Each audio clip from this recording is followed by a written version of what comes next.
Imagine this. You're standing alone on the side of a quiet road. No traffic, no voices, just darkness. It's late, too late. Your stomach growls. Ahead of you, a small grill flickers in the dark. Orange light, weak, unsteady. Smoke curls upward. Fat drips onto flame. Meat sizzles softly.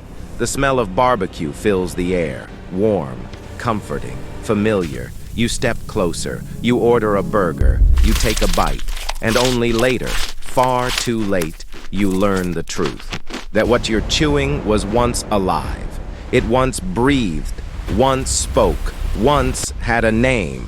This is not a rumor. This is not an urban legend. This is real. This is the story of Joe Tiny Metheny, a serial killer who claimed his victims didn't just disappear.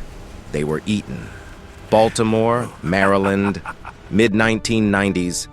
A city of sharp contrasts, bright harbor lights, tourists laughing, music in the streets, and beneath the bridges, behind abandoned factories, another Baltimore existed. Sex workers, addicts, the homeless, people who vanished quietly, people no one searched for, people already forgotten before they were gone. Someone noticed that. Someone waited. Joseph Roy Metheny, 6'1", 450 pounds. So large people laughed and called him tiny, a laborer, a drunk, a drug addict, loud, obscene, always around, and somehow invisible. No one feared him. That was the mistake. Metheny was born in 1955, one of 6 children. When he was 6 years old, his father, an alcoholic, died suddenly. After that, the house changed. Metheny later spoke of neglect, loneliness, being discarded. His mother denied everything. 2 versions, 1 outcome. Whatever the truth was, something inside Joe Metheny never formed. Empathy never arrived. At 19, he joined the U.S. Army. He claimed Vietnam. Records never confirmed it. What was confirmed, he came back addicted. Heroin, crack cocaine, alcohol. By the 1990s, Metheny lived only for the next high. And beneath it all, rage simmered.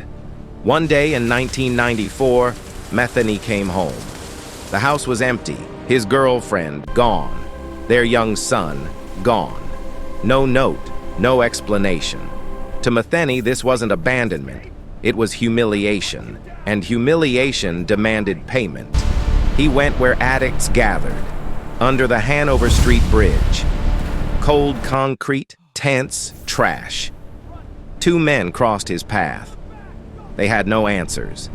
Metheny didn't care. Years later, he would calmly confess. No witnesses, no bodies. The river kept its mouth shut. He claimed that same night others vanished as well. People who might have seen too much. Their traces swallowed by water. The city remained silent. Metheny moved into a trailer on the grounds of a pallet factory. Isolated. Industrial. Perfect. Women came for drugs, for money, for a place to sleep. They didn't leave.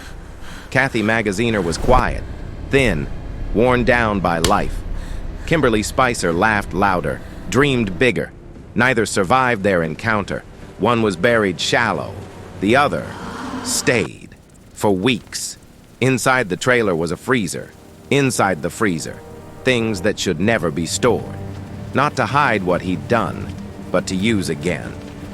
On weekends, Joe Metheny became a cook, a roadside barbecue stand, meat mixed together, sauce covering everything. Customers smiled. They said it tasted good. Metheny watched them chew, and for the first time, he felt alive. Later, he admitted, when supplies ran out, he searched again. Not from anger, from need. Murder became routine, supply and demand. December 1996. One woman escaped, bloody, broken, terrified. She ran until she found police. This time, the city listened. When they arrested Metheny, he didn't resist. He smiled. He confessed freely. Led police to graves.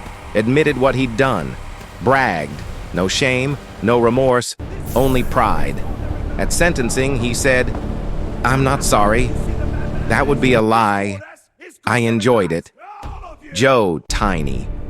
Matheny died in prison in 2017, but his story didn't die. Somewhere in Baltimore, people still wonder, how many were real?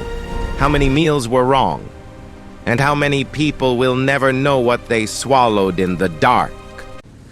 Some crimes don't just haunt the dead. They live inside What was that? the living. No.